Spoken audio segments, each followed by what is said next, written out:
Você gosta de histórias fortes, cheias de emoção, amor e superação? Então já se inscreve aqui no canal e deixa o like porque hoje eu vou te contar O Legado Recuperado. Uma jornada incrível de fé, dignidade e esperança que vai mexer com você. Fica até o fim que essa história vai te surpreender. O Legado Recuperado, as pedras que falam. O vento, esse oleiro antigo das colinas, moldava suavemente as copas dos pinheiros centenários que guardavam o vale. Seus troncos, retorcidos como colunas de um templo antigo, pareciam se contorcer sob o peso de 1000 histórias de sol e geada.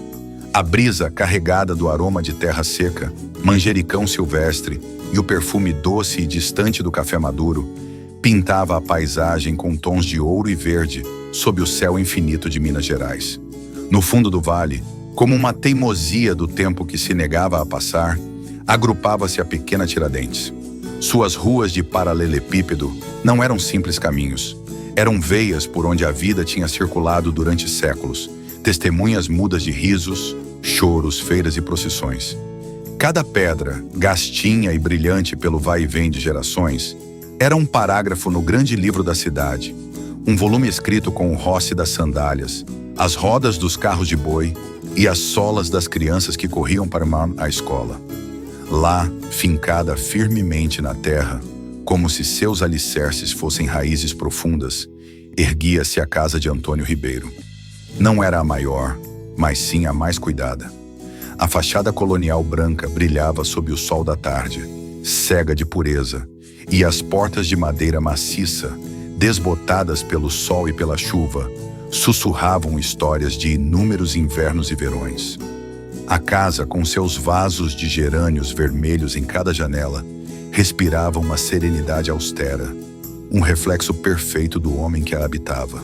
Antônio, aos 68 anos, era a coluna vertebral daquele lugar. Suas costas, embora um pouco menos retas que antes, ainda mantinham a dignidade inabalável de quem carregou responsabilidades sem fraquejar.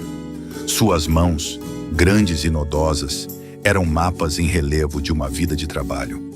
As cicatrizes brancas de antigos cortes com tijolos, as calosidades perpétuas de manejar a colher de pedreiro e a argamassa, e unhas sempre cortadas com precisão cirúrgica, apesar da fina camada de cimento incrustada que nunca desaparecia completamente, como um lembrete perpétuo de seu ofício. Mas seu olhar era o mais revelador.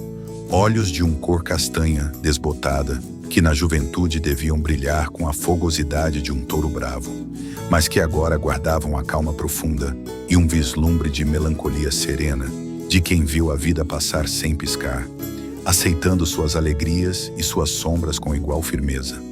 Entre os vizinhos de Tiradentes, seu nome era sinônimo de honradez.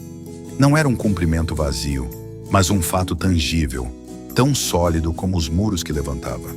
Quando Antônio Ribeiro dava sua palavra, era mais firme que qualquer contrato cartorário.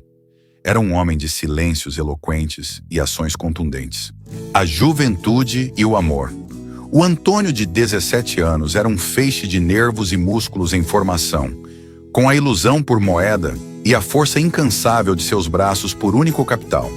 Os dias, então, transcorriam na grande obra da década, a reconstrução da igreja matriz, danificada por um incêndio. O eco dos martelos batendo na pedra-sabão, o chiado agudo das serras metálicas e as ordens gritadas dos mestres de obras compunham uma sinfonia cacofônica de progresso. O pó da pedra calcária lhe secava a garganta e se incrustava em seus poros, misturando-se ao suor que lhe corria pelas costas em sulcos salgados sob o sol implacável. Foi nesse cenário de esforço primal, entre andaimes de madeira e montanhas de areia, que a vida lhe deparou seu maior presente. Beatriz.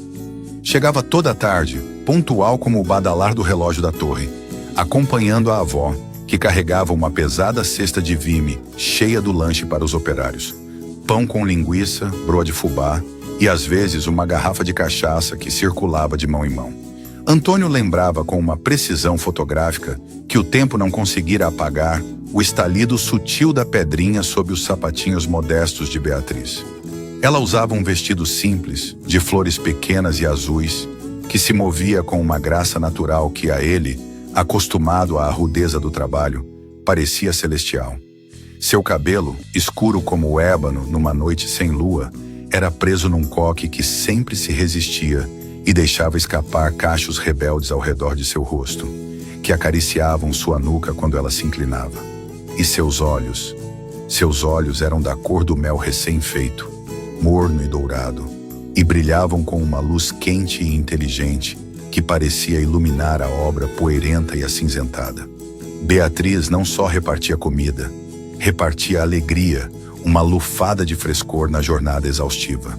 Sentava-se com cuidado num andame baixo, evitando sujar a bainha do vestido, e enquanto Antônio misturava a areia e o cimento com a paciência de um artesão, com os músculos de seus braços tensionando sob a pele morena, ela tirava um livro de poemas com as bordas gastas. Era A Pedra do Sono de Murilo Mendes. Sua voz, clara e melodiosa como a água de uma fonte, elevava-se acima do ruído metálico, enchendo o ar carregado de pó de versos que falavam de amores trágicos, mineiros de alma negra e paixões ardentes. Antônio, que mal tinha pisado na escola além do básico, não entendia todas as palavras complexas, mas o som de sua voz, a cadência e a emoção que punha em cada verso, era a música mais bela e profunda que ouvira em sua vida. O namoro foi lento, tímido, construído com a delicadeza de um relicário. Era feito de olhares sustentados um segundo a mais do que o necessário, que faziam Beatriz corar, e de pequenos atos de serviço mudos. Ela começou a guardar-lhe um pedaço de doce de leite da avó, o maior e mais cremoso. Ele, com as mãos ensopadas e ásperas como lixa, aceitava com uma torpeza que a ela resultava profundamente terna, vendo a vulnerabilidade que escondia atrás de sua força.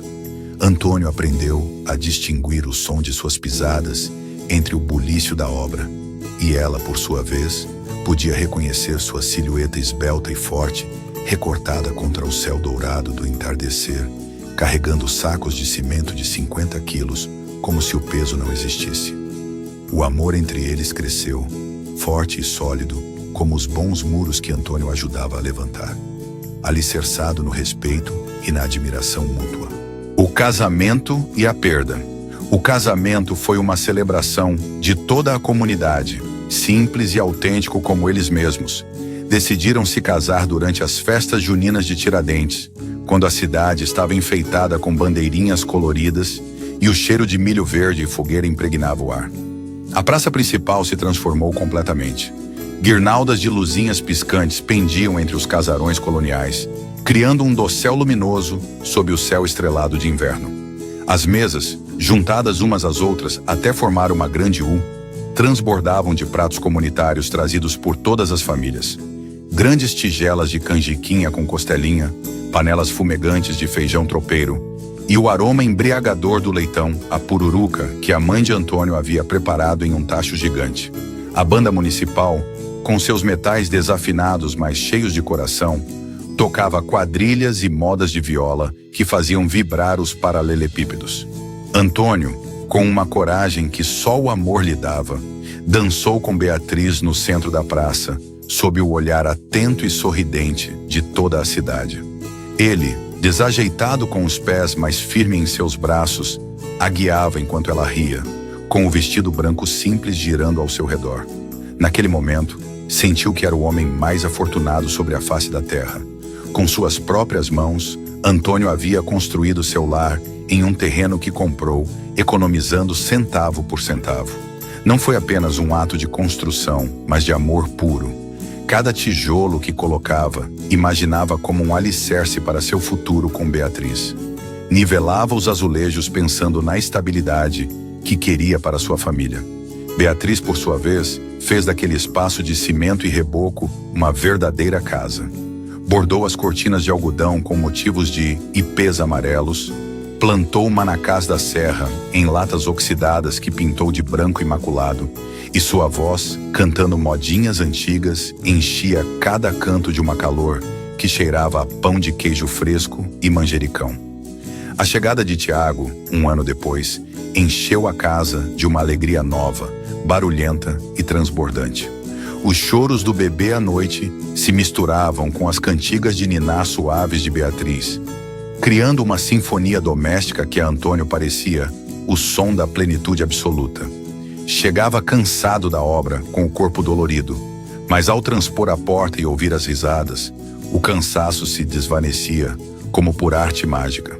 A felicidade era tão palpável que achava poder tocá-la com a ponta dos dedos, até que a sombra chegou, silenciosa e imparável. Foi um declínio lento, cruel, que se infiltrou em suas vidas sem fazer ruído. Beatriz começou a empalidecer, a cansar-se com apenas subir a escada que levava aos quartos. A tosse seca que a princípio atribuíram ao frio do inverno tornou-se persistente, um ruído surdo que ecoava na noite. Os médicos da cidade moviam a cabeça com preocupação crescente.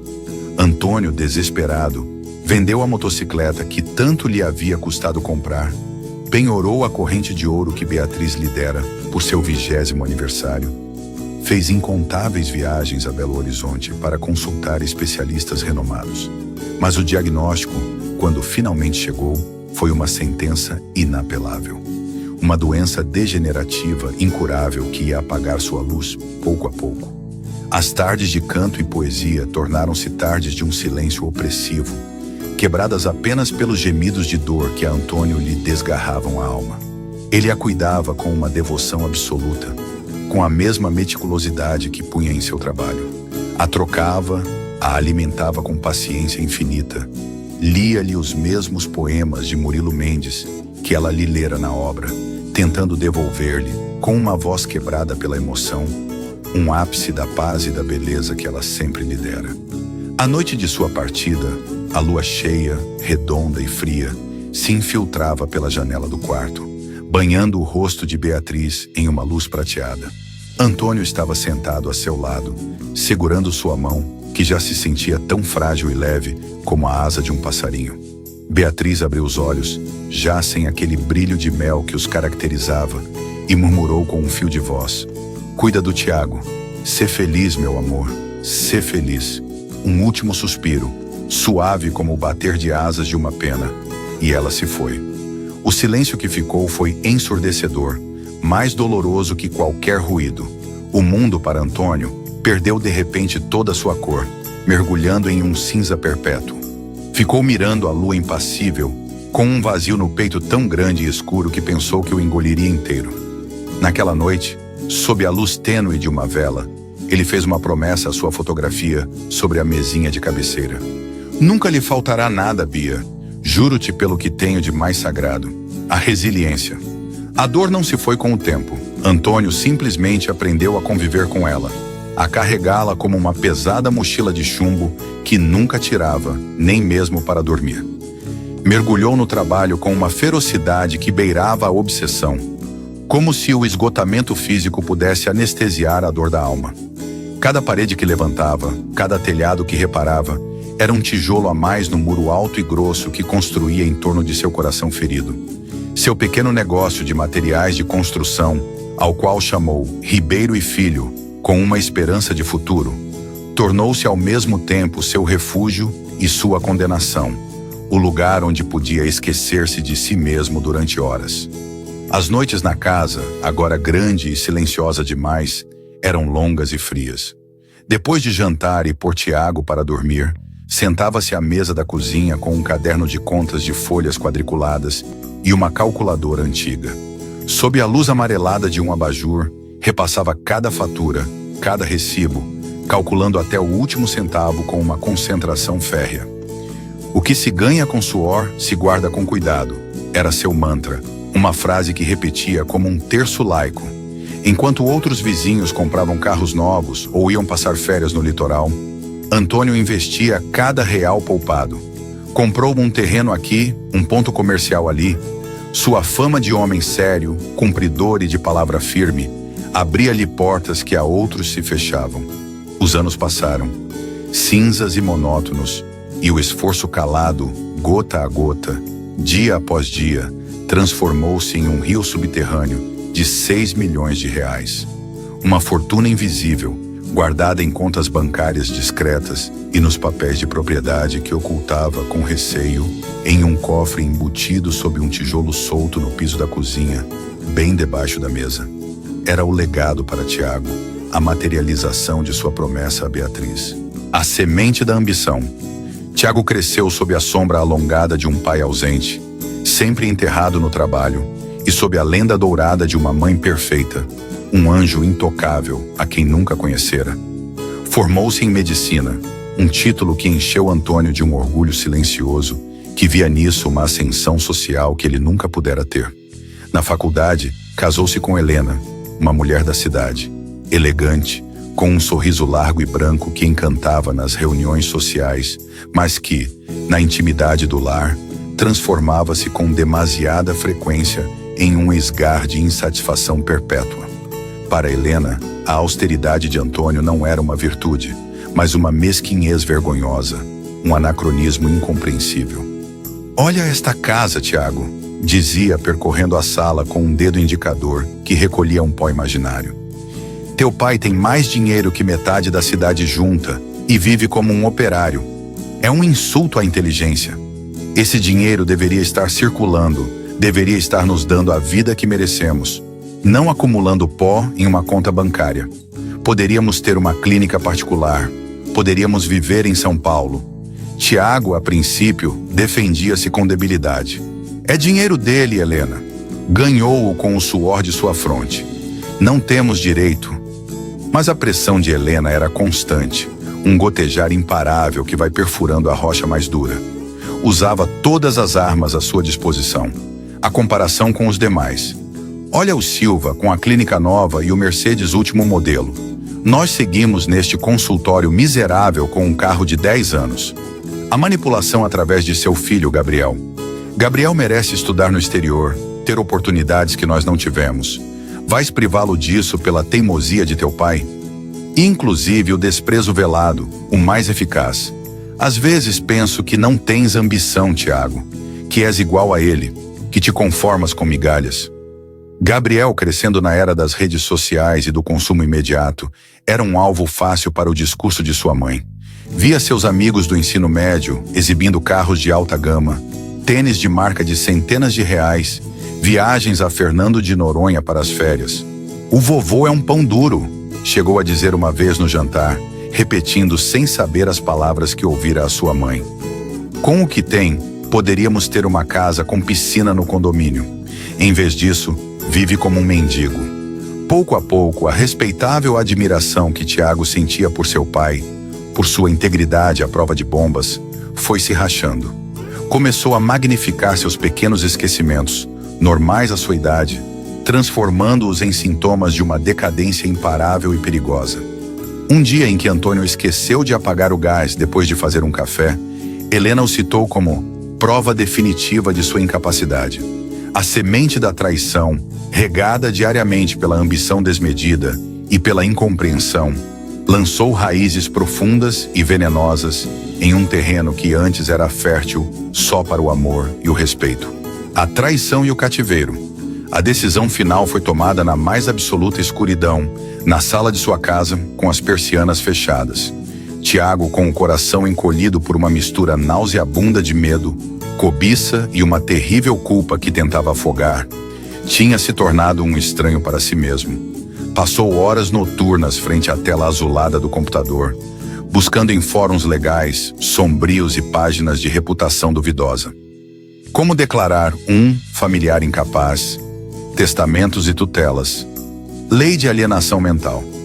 Encontrou um advogado de moral flexível, um homem com gravata berrante e um sorriso desbotado que só via a cor do dinheiro. Juntos, entre cafés e pastas de couro sintético, urdiram a mentira meticulosamente. Forjaram laudos médicos, exageraram anedotas de esquecimentos de Antônio, até convertê-los em demência senil. Conseguiram o testemunho comprado de um farmacêutico da cidade vizinha, que por um punhado de reais declarou sob juramento que Antônio às vezes confundia seus remédios e parecia desorientado. Construíram um processo tão convincente em sua falsidade, tão cheio de tecnicismos legais e testemunhos armados, que o próprio Tiago, ao ler o documento final, chegou a duvidar por um momento da lucidez de seu pai. Tal era o poder corruptor da mentira repetida 1000 vezes. O dia em que chegaram à casa de Antônio com os papéis do tribunal, o céu estava de um cinza chumbo e baixo que ameaçava com uma tempestade que nunca chegava. Antônio estava no pequeno jardim dos fundos, podando com cuidado as roseiras que Beatriz plantara há tantos anos, suas mãos espertas cuidando das únicas coisas que lhe restavam dela. Ao ver os rostos graves, pálidos e decididos de seu filho, sua nora e seu neto, que avançavam pela trilha de lajes como um cortejo fúnebre, soube instintivamente, com um golpe seco no estômago, que algo terrível e irreversível ia acontecer. "Pai, temos que conversar", começou Tiago, evitando seu olhar, cravando os olhos na terra recém-regada. Isto é para seu bem. Os médicos estão preocupados. Você tem tido descuidos perigosos. Não é seguro que viva sozinho. O juiz considerou. Antônio tentou argumentar, mostrou-lhes as contas pagas e ordenadas sobre a mesa da cozinha, o jornal do dia que tinha lido e sublinhado, falou-lhes da última alta do preço do cimento, com uma lucidez e um conhecimento de mercado que eram pasmosos. Mas suas palavras, firmes e claras, chocavam-se contra a fria e impassível parede dos documentos oficiais que Helena sustentava, com um ar de triunfo mal dissimulado. Viu a confusão e a vergonha nos olhos de Gabriel, que desviou o olhar, incapaz de sustentá-lo. Mas o mais doloroso, o que lhe atravessou a alma como uma lança, foi ver seu próprio filho, o menino que embalara em seus braços, a quem ensinara a andar de bicicleta, usando as leis que deveriam proteger os fracos para encerrá-lo, para declará-lo louco. Era a traição suprema. Enquanto arrumava seus escassos pertences em uma mala velha, seu olhar pousou na foto de casamento com Beatriz, emoldurada em prata sobre a cômoda. Os dois, jovens, sorridentes, cheios de um futuro que já era passado. Sentiu uma pontada de traição tão aguda, tão profunda, que conteve a respiração. Não só o traíam a ele, estavam traindo a memória de tudo o que ele e Beatriz tinham construído juntos. O amor, o esforço, a promessa. Ao cruzar a porta pela última vez, como um prisioneiro, uma gota de chuva fria e pesada caiu sobre o dorso de sua mão. Parecia uma lágrima do próprio céu, que chorava pela injustiça que acabava de consumar-se. A resistência silenciosa. A residência recanto da serenidade era um lugar limpo, impessoal, onde o tempo parecia ter ficado estagnado em um eterno meio-dia cinza. Cheirava a água sanitária e a comida requentada, um aroma que se impregnava na roupa e na alma. Os corredores, longos e silenciosos, ecoavam com os passos lentos dos residentes e o ranger das rodas dos carrinhos de medicação. Antônio Ribeiro, o pedreiro que tinha levantado meia cidade, tornou-se um fantasma naquele labirinto de portas numeradas. Passava os dias afundado em uma poltrona de vinil da sala comum, olhando pela janela sem ver o pequeno jardim de terra e umas roseiras murchas, mergulhado em uma tristeza abissal que parecia devorá-lo por dentro. Mas Antônio não era homem que se rendesse facilmente. A dignidade, essa qualidade que tinha cultivado toda a vida com o mesmo esmero que punha em aprumar uma parede, era um fogo que as traições não tinham logrado apagar completamente.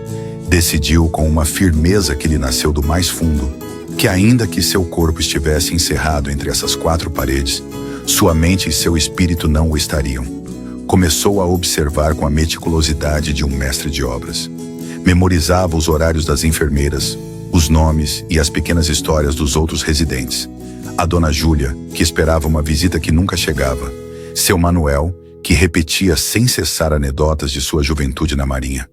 Os pequenos dramas e alegrias efêmeras do lugar. Foi no jardim, seu único contato com o mundo exterior, que parecia a anos-luz, onde conheceu Isabel. Era uma tarde de finais de primavera e um sol tímido se infiltrava entre as nuvens. Sob a sombra de um ipê tão velho e retorcido como as próprias histórias do povo, ela estava sentada em um banco de madeira verde, lendo em voz baixa uns versos que a Antônio chegaram como um rumor familiar. Posso escrever os versos mais tristes esta noite.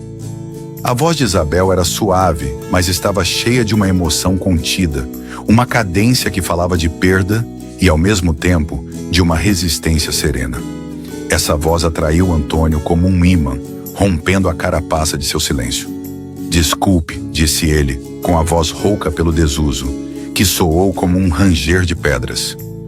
Gosto de como você lê. Essa poesia me lembra alguém. Ela levantou a vista. Seus olhos verdes, de uma claridade surpreendente que contrastava com as névoas da residência, o examinaram sem pressa, sem pena, com uma curiosidade genuína. Um sorriso leve desenhou-se em seus lábios. Obrigada. Vinícius de Moraes sempre é um bom companheiro para as tardes lentas. Sou Isabel. Sente-se, se quiser. Há lugar para duas almas com histórias para contar neste banco. Assim começou uma amizade que se converteria em sua tábua de salvação. Isabel tinha sido professora de literatura em um instituto de Salvador durante 40 anos. Falava-lhe de livros, da história da Bahia, da resistência do espírito humano, que era como a dos coqueiros centenários da costa baiana, dobrados pelo vento, mas com raízes impossíveis de arrancar. Contou-lhe como tinha perdido seu marido, João, também de uma doença longa e cruel, e como as palavras dos poetas, a música do axé, a tinham mantido à tona quando a corrente queria arrastá-la. Em troca, Antônio falava-lhe de Beatriz, não com a pena paralisante de antes, mas com um amor reverencial. Falava-lhe de como tinha construído sua vida literalmente com suas mãos, do cheiro do cimento fresco misturado com a voz dela, recitando Drummond, da dor dilacerante da traição de Tiago. Isabel não lhe dava pena, dava-lhe força, devolvia-lhe sua própria imagem de homem íntegro. Ninguém pode roubar quem você é, Antônio, disse-lhe uma tarde, tomando-lhe a mão com uma firmeza inesperada. Essas mãos construíram uma vida. Essa mente, honrada e clara, geriu uma fortuna. Isso nenhum papel falso, nem a avareza de ninguém apagam. Você é mais forte que estas 4 paredes. Foi Isabel quem, em um entardecer especialmente belo, quando o céu tingia-se de laranja e rosa, sacou um pequeno rádio transistor de pilas e sintonizou uma emissora onde soava um samba antigo. Vamos dançar, disse, com um sorriso que apagou de repente décadas de seu rosto, mostrando a jovem cheia de vida que ainda habitava nela. E ali, entre os canteiros de flores murchas e o ipê sentinela, com Antônio desajeitado pelos anos e a emoção, mas decidido como o primeiro dia que dançou com Beatriz, deram umas voltas lentas, balançando-se ao compasso da música. Pela primeira vez desde que cruzou a porta daquele lugar, Antônio sentiu que algo se descongelava dentro de seu peito. Não era só companhia, era a possibilidade de voltar a sentir, de que a vida, contra todo prognóstico, podia ter uma segunda primavera. A estratégia, com um ânimo renovado pela amizade de Isabel, Antônio iniciou sua contraofensiva em silêncio, com a mesma paciência com que se espera o cimento secar.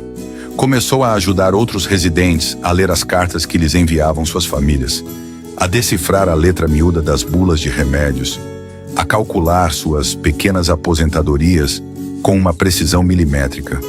Mostrava uma lucidez e uma empatia que não passaram despercebidas para Clara, uma jovem enfermeira de coração bondoso e olhar inteligente, que via no seu Antônio um avô, não um paciente.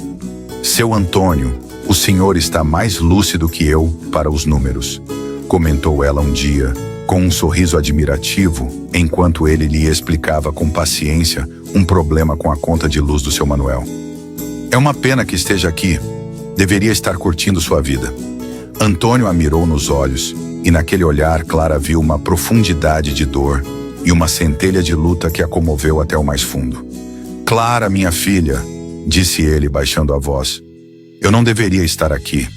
Meu filho me trancou com mentiras para me tomar o que consegui com tanto suor. Preciso de ajuda. Preciso falar com alguém que entenda de leis. Clara, após um momento de choque no qual seu sorriso se desvaneceu, viu a verdade incontestável em seu olhar.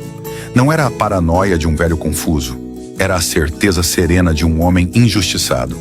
Essa mesma tarde, fora de seu horário de trabalho, conectou Antônio por telefone com sua prima Mariana, uma advogada jovem, mas brilhante e com um firme senso de justiça, que trabalhava em Salvador e estava especializada em direitos dos idosos. Quando Mariana escutou a história de Antônio, sua indignação foi tão grande como sua determinação. Marcou uma visita à residência e, após falar longamente com Antônio e Isabel, soube que tinha entre mãos um caso de uma injustiça flagrante. Seu Antônio, disse-lhe, fechando sua pasta com um gesto enérgico. O que seu filho fez é um crime grave. Construíram uma mentira sobre os alicerces da ganância. Mas não se preocupe. Alicerces falsos desabam com um bom golpe da verdade. Vamos desmontar este castelo de cartas que levantaram, tijolo por tijolo. O julgamento. A sala do Fórum da capital era fria e austera, com paredes de madeira escura e retratos de juristas antigos que pareciam observar com severidade. Tiago e Helena chegaram impecavelmente vestidos. Ele com um terno caro que lhe ficava largo agora. Ela com um vestido cinza pérola que pretendia projetar uma imagem de preocupação legítima e elegância contida. Tentavam parecer uma família atribulada, mas a tensão em seus maxilares delatava seu pânico. Antônio, em câmbio, chegou com um terno simples, o mesmo que usara para o casamento de Tiago, passado com esmero por Isabel. Ia de braço dado com Mariana, cuja presença jovem e segura era um bastião de força. Na última fila, Isabel e Clara sentaram-se juntas, enviando-lhe ondas de apoio silencioso. Gabriel, o neto, preferira não comparecer, envergonhado e confuso. Mariana foi implacável, precisa como um bisturi. Sua estratégia não foi defender Antônio, mas atacar a construção fraudulenta da tutela. Apresentou testemunha após testemunha. O carteiro da cidade, que confirmou sob juramento que Antônio sempre comentava com lucidez as notícias do dia. O dono da vendinha, que atestou sua memória impecável para os preços e as contas. Um médico neurologista independente, contratado pela defesa, que certificou após exames exaustivos a plena capacidade cognitiva de Antônio. Logo desmontou as provas falsas de Tiago com uma meticulosidade devastadora. Apontou inconsistências nas datas dos laudos médicos adulterados, assinaturas que não coincidiam com as amostras cartorárias e desacreditou os testemunhos das testemunhas, como o farmacêutico, demonstrando que nem sequer conheciam pessoalmente a Antônio ou que tinham sido coagidos. Quando lhe tocou declarar a Tiago, o castelo de cartas desabou. Sob o interrogatório incisivo e calmo de Mariana, balbuciou, contradisse-se, suou copiosamente. A mentira exposta à luz crua da sala tornou-se frágil e ridícula. Helena, pálida como a cinza, olhava à frente sem ver, sabendo que seu mundo de ambição desmoronava. Antônio pediu para falar. Levantou-se com uma parcimônia que impôs silêncio na sala. Sua voz, a princípio baixa e rouca, ganhou força com cada palavra, até encher o espaço com uma autoridade moral que vinha das entranhas.